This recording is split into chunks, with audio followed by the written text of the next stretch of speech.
Masks are now required at large outdoor events. Hear what Inslee has to say about the new mandate. Tomorrow is the 20th anniversary of 9/11. Hear what the local community is doing to commemorate. From the Northwest Public Broadcasting Studios on the campus of Washington State University, this is Murrow News 8. Good afternoon, I'm Henry Lenhart. And I'm Aspen Shumpert. Welcome to Murrow News 8. Tomorrow is the 20th anniversary of 9/11, and the city of Pullman is holding a ceremony to remember that day. The ceremony takes place at 11 a.m. at Pullman City Hall. Pullman Mayor Glenn Johnson, Police Chief Jerry Jenkins, and Fire Chief Mike Henson are speaking at the event. Washington will soon require everyone to wear a face covering at large outdoor events. Governor Inslee announced starting on Monday, everyone attending an event of 500 people or more outside will be required to wear a face covering whether you are vaccinated or not. The new mandate is very similar to outdoor mask requirements recently implemented in King and Pierce counties. The new mandate comes as Washington State's hospitalization rates are the highest ever during the pandemic. A head-on collision between a car and a semi near State Route 195 is being investigated as vehicular assault. After the initial crash, the semi-truck rolled over and trapped the driver in the car. The incident happened 6 miles south of Spangle and left at least one person injured. Detours are set in place for anyone trying to travel through the State Route 195 as it is completely blocked north of the plaza. President Biden ordered sweeping new federal vaccine requirements for as many as 100 million Americans in an all-out effort to increase COVID-19 vaccinations and curb the Delta variant. The rules mandate that all employers with more than 100 workers require them to be vaccinated or test for the virus weekly. 17 million workers at health facilities that receive federal Medicare or Medicaid also will have to be fully vaccinated. Biden is also requiring vaccination for employers of the executive branch and contractors who do business with the federal government. Yakima Valley Memorial Hospital is currently going through an oxygen shortage and are afraid they might have to pick and choose who they use their resources on. An increase in COVID patients, higher demand for ventilators, and major staffing shortages has put the hospital in a tough spot. If they have to enter what is called the crisis standards of care, the hospital would have to choose who lives and who doesn't. To allocate limited resources, they currently have 64 employees out due to COVID-related reasons.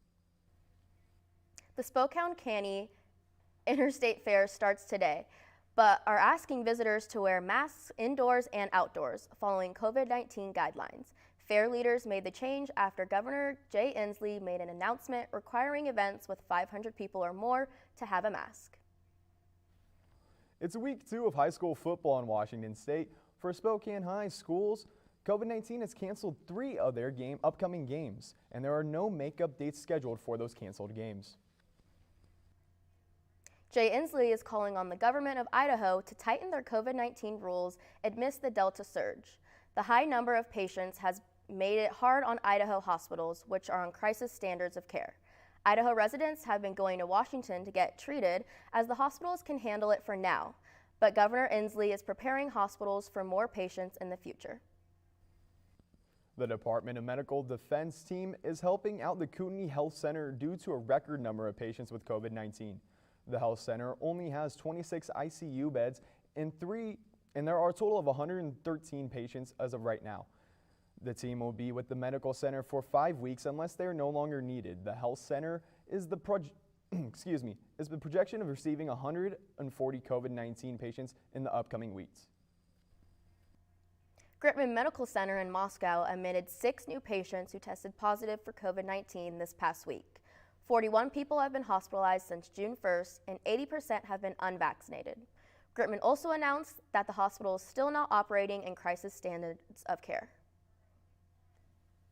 There is a lot of uncertainty with the rise of COVID cases and in-person classes. Murrow News 8 reporter Sidney Gardner has the story. After over a year of a virtual college experience, after over a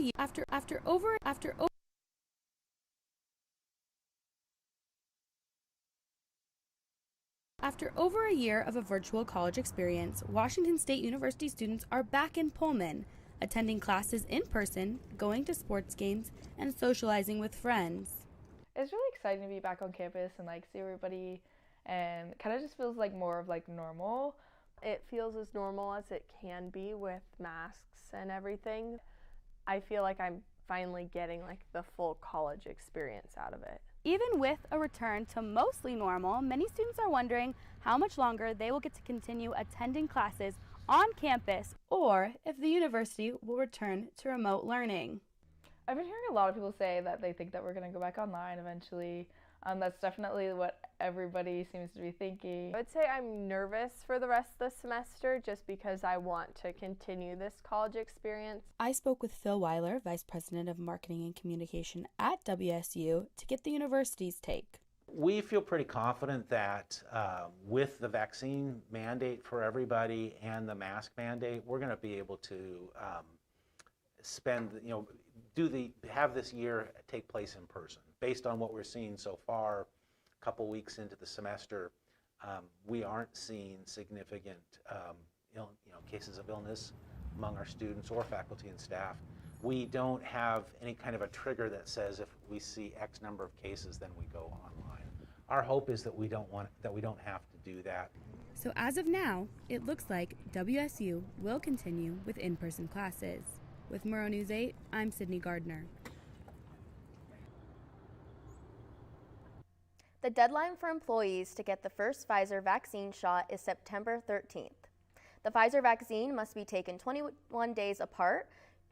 Governor Jay Inslee's recent orders require all state employees, including those who work for WSU and other public institutions of higher education, to be fully vaccinated by October 18th. WSU is currently planning a construction for 2 new science buildings in the middle of campus. Still in the early stages of planning, Heald Hall will be replaced by a new life science building, which will be from anywhere from 40,000 to 60,000 square feet. The other project will be construction of the Agricultural Research Service building, which will connect to the Research Education Complex. Johnson Hall will be demolished to make room for the new bioscience buildings. WSU's Division of Student Affairs welcomes students back with terrarium planting, painting, and dog petting at Elson S. Floyd Cultural Center. The WSU community is invited to enjoy free food, music, activities, and an opportunity to learn the services provided by the Division of Student Affairs. The event will feature 3 food trucks serving sushi, pulled pork, brisket, shaved ice, and more. WSU Academic Outreach and Innovation staff member James Cathy, also known as DJ McPhee, will provide music from the parking lot. All right, now let's go take a look at the weather for tomorrow's game day with Isaiah. Yes, Henry, even though the skies outside of Pullman are currently cloudy, it is going to be a beauty tomorrow. Let's look at the game day weather report. It's supposed to be high of 71 with tons of sunshine. During game kickoff, it should be about 66, so it's going to be nice for those players warming up. The kickers might have to look out for a little bit of wind, about 11 miles per hour during the game, but it's going to be a beautiful one against Portland tomorrow. Back to you guys at the desk. Thank you, Isaiah. Being back on campus is an adjustment more ways than one. See how Cougs are getting some unexpected extra credit.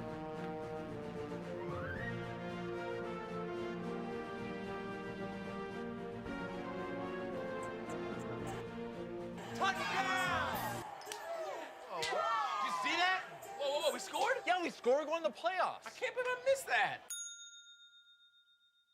Every time I'm buzzed, I spend too much time on my phone. What? I should take your phone away. No. I'll call for a ride. Wait, why does my face look like that? I'm playing with these new face filters. Okay, you know what? Yep, that's mine. I'm gonna need that back. No. Kevin! Jordan knows he shouldn't eat this entire bowl of nachos, but tonight he's earned that right because a few hours ago in the middle of happy hour, he recognized a sign, not from the gods or a bolt of lightning, but from a double heart, a kissy face, and a 4th ha in ha ha ha. That's when Jordan knew he was buzzed. So when it was time to go, he got a ride home instead of driving. Be a legend like Jordan. Recognize your buzzed warning signs and get a ride home. Buzz driving is drunk driving. Yo, Scott. Hey. I'm heading out, man. You want to ride? No, I got my car, but I actually really need to go to the bathroom. You know what? I was just in there. The line is like 10 people long. You know, I think I'll just...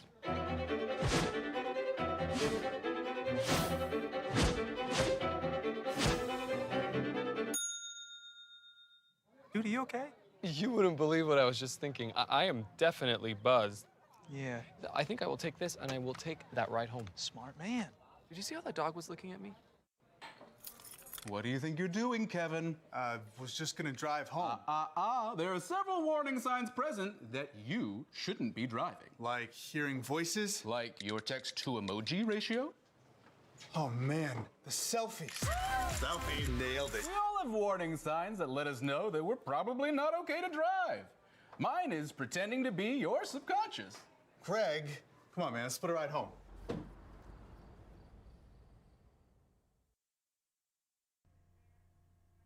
Classes are back in person here in Pullman. Exciting, right? Definitely, but something that comes with being back on campus isn't as enjoyable. Our reporter Ava Winehouse has the story. If you're part of the WSU family, you probably know the term Coug cabs. And if not, just wait. You'll understand soon.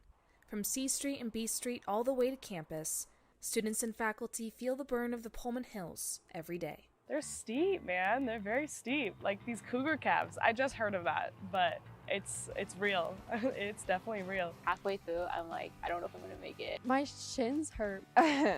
Hills aren't ideal. I'm at the base of one of the longest hills on campus. I mean, take a look at this thing. No one wants to be walking up these on their way to class. These hills, no joke. Be prepared to walk a lot and your calves are gonna burn. Even when I walk like back to my dorm, I can just feel it. Because freshmen are just now navigating their way around campus, senior Gideon Manahan has some advice. Enjoy the pain. Your calves look amazing, your back will be sweaty, but it's all part of the experience and everyone kind of bonds over it. As students return to campus for their first in-person semester since the spring of 2020, they can expect to feel the burn the next few months. As always, go Cougs! Go Cougs! Go Cougs! Go Cougs! Go Cougs! Reporting in Pullman, Ava Winehouse, Murrow, News 8. Today is Future Cougar Friday, an open house event for students thinking of attending WSU. Students and their families will get to see the campus, attend presentations, and learn about the variety of program and academic opportunities at WSU. The event lasts from 9 to 5 today, and you can register online at the admissions website. WSU's new Cougar Hazing Prevention Week is seeking to reduce hazing on the Pullman campus. The week consists of programs designed to help students recognize and stop these harmful practices.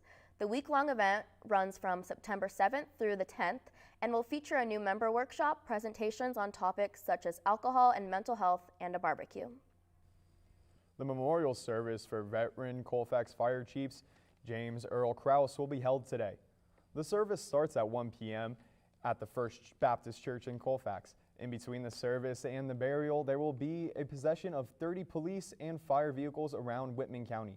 Krause served as Colfax chief from 1972 to 2010. The Palouse Chamber of Commerce is hosting Second Saturdays this Saturday. On the 2nd of every month, downtown Palouse will feature local cultural and welcome visitors to enjoy the community and what it has to offer. Is your pup looking for one last summer slash? The Hamilton Low Aquatics Center is hosting a howling at the Hamilton on Sunday. From 1 to 6, the pool will be open for dogs to enjoy. $10 will get in your canine, and all of the proceeds will go to the Humane Society of the Palouse in Moscow. Festivities include a jumping contest at 5, so bring your dog and have a great howling fun. A 9/11 Remembrance March is taking place tomorrow at 10 a.m. to commemorate the 20th anniversary of the September 11th attacks. Beginning at Moscow Elks Lodge and ending at Slice Tap House, the march will span 3.5 miles. Participants will have the choice between free pizza or a free pint of beer after completing the march. The next day, there will be a first responders 5K run at 8:30 a.m. The driver's license office in Moscow is closed until further notice because of staffing issues. The president plans to visit Idaho in the next week. Find out why. And we're going to get some much needed rain today. Find out when after the break.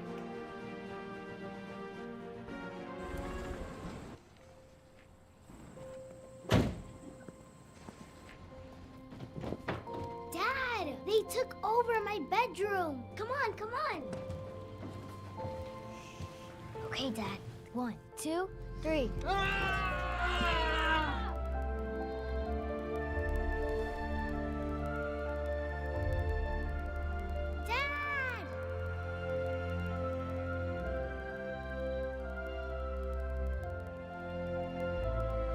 You saved me. Dad? Are you okay? I'm fine, dear.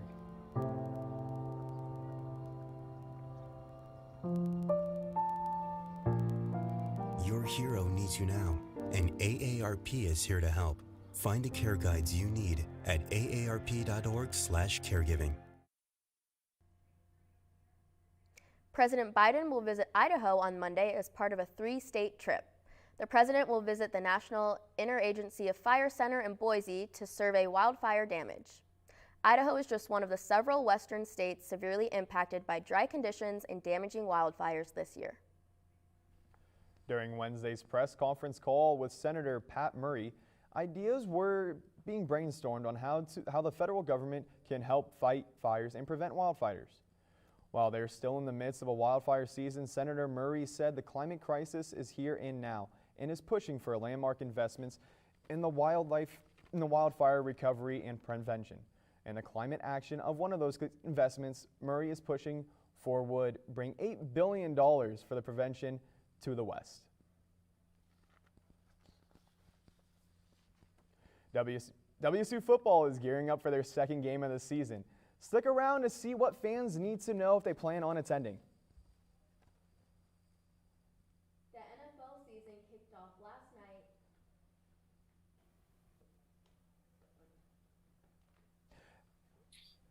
All right, it looks like we are going to go to some weather right now. It is currently cloudy outside, but it looks like we're going to be getting some rain, some thunderstorms coming in around 5 o'clock. So if you are going to be outside, make sure to prepare for that. The high today is going to be 75 with a low of 53. And yes, there is going to be some rain. But tomorrow it's going to look a little bit better. A high of 71 and a low of 46 for some Cougar football.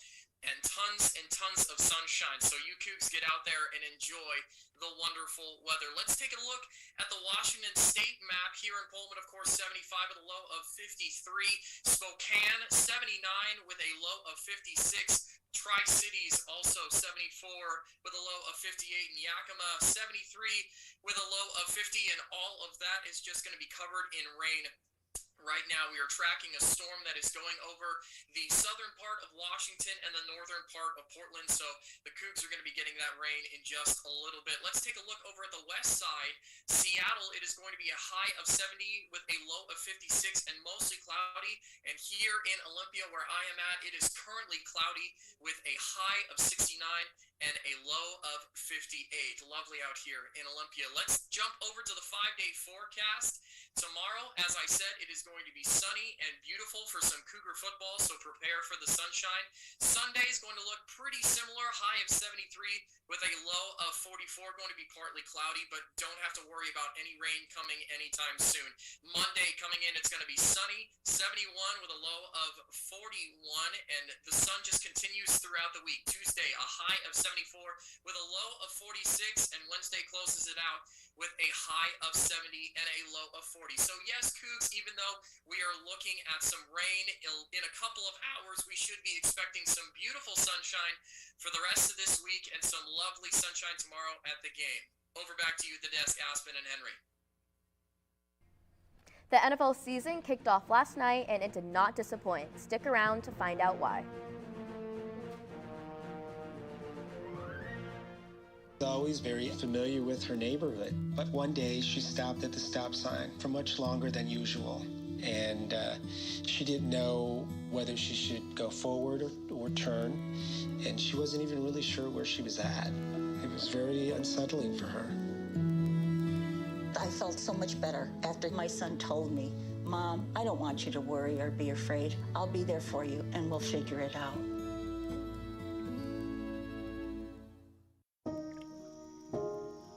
This is the story of a boy who didn't talk for a long time. The boy liked things to always be the same. Any changes would scare and upset him. The unknown was an unfriendly place.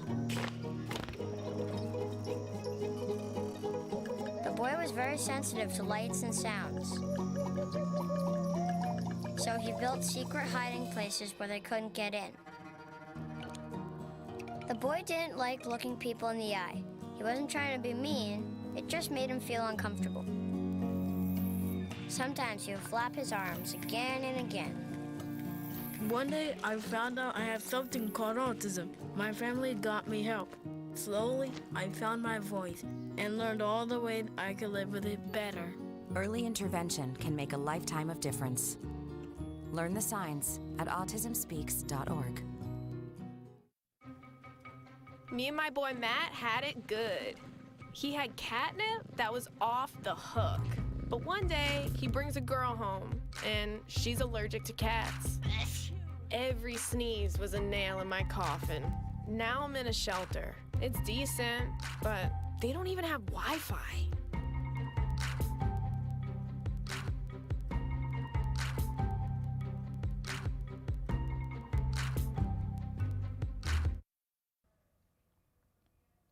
Let's take a look at yesterday's games for WSU.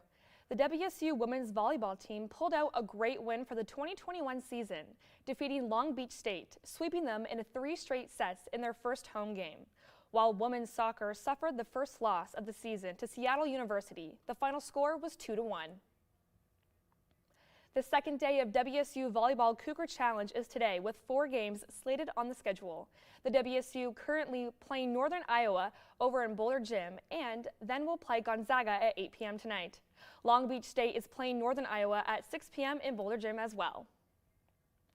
The WSU cross-country team is back home for the Cougar Classic today. The women's 6K race is starting at 5 p.m. while the men's 8K race is beginning at 5:45 p.m. held in Colfax. In the last race, the WSU Cougar women were led by Nima Kimtai with an overall time of 13:35, breaking the overall course record and the freshman course record for women. Leading the men in the last race was junior Amir Adu, earning a second place overall time of 17:43. WSU fans have noticed things were missing at the game day. Murrow News 8 reporter Aspen has more. The first Cougar football game ended with a tough loss. After more than 600 days of an empty Martin Stadium, fans, students, and staff were finally able to pack it full for game day. The student section line to get into the game went all the way towards Beasley. It was nice to experience Cougar traditions again, but being back in Martin Stadium revealed some things that just didn't feel right. This was the first game that the sophomore and freshman class are attending as students, which showed they might not know all the typical traditions or game day actions that us Cougar fans do. That's almost half of the student body clueless to things. We did not get to see the football team rally before the game in the field house, but we did get to see the football team run out behind Butch and the fire podiums. We got to hear, "That's another Cougar, first down," but not the well-known Cougar roar at the end of it. Fans took to Twitter to discuss this, clearly missing the roar. Zach Anders expressed he's sad about it. Critiques also appeared on Twitter about the choice of music played during timeouts. Larissa Jekyll thought they were too mellow. Some may have noticed the band wasn't sitting at the end of the student section, but instead in the Crim Zone. Anthony Gasper says, for the last games we performed in at Martin Stadium in 2019, the band was getting too large to fit in the previous corner of the student section. So, as the band continues to grow, we are taking a section of the Crim Zone, which could result in taking it up entirely if need be. While in the stands, it felt like no one was singing the fight song, when before everyone screamed it.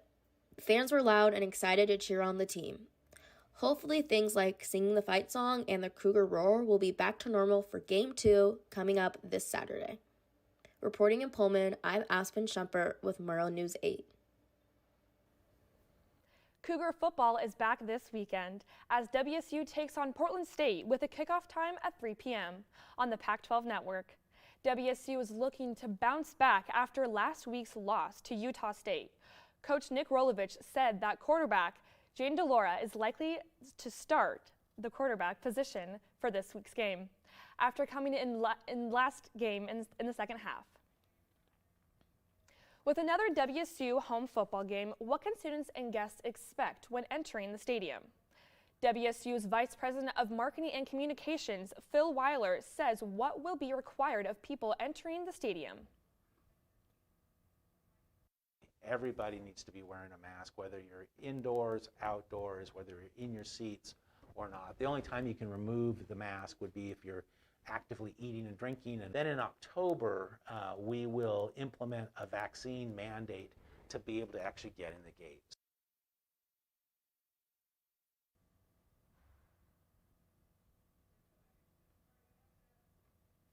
The WSU Cougars will play Portland State starting at 3 p.m. tomorrow. And the NFL kicked off its season yesterday, and we could not have asked for a better game. The defending Super Bowl champions, the Tampa Bay Buccaneers, beat the Dallas Cowboys 31-29, thanks to a last-second field goal from Ryan Suckup. Cowboys quarterback Dak Prescott threw for over 400 yards and 3 touchdowns, but Buccaneers quarterback Tom Brady got the last laugh. Well, I know I'm excited for football this season. I don't know about you guys. That's where I will be spending my Sunday on that couch. Well, the events you are not going to want to miss after this break. This is the story of a boy who is very sensitive to lights and sounds. So he built secret hiding places where nothing could get in. The boy didn't like looking people in the eye. It made him feel uncomfortable. One day, he found out he had something called autism. His family got him help, and slowly, he learned how to live with it better. Early intervention can make a lifetime of difference. Learn the signs at autismspeaks.org. Days, months, Hey, I'm Jim from across the street. years, I'd like to give you this. a lifetime can rush by without realizing what we're missing. We lose some of the best moments, some that may never repeat, Come on. or detach from people around us. Our loved ones grow used to this pattern, but it doesn't have to be that way. We have a choice to take action.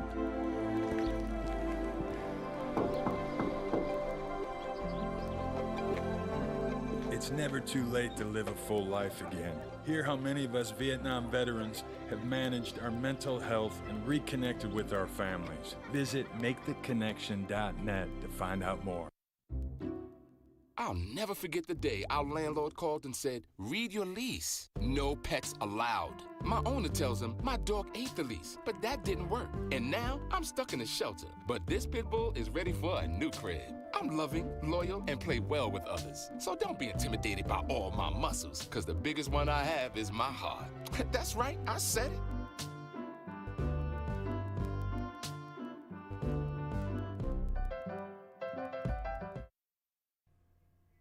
More than a year and a half after the Palouse Empire Fair was canceled due to COVID-19 restrictions, the barns at the fairgrounds outside Colfax were once again brimming with nervous parents watching their children show off their prized animals to judges on Thursday.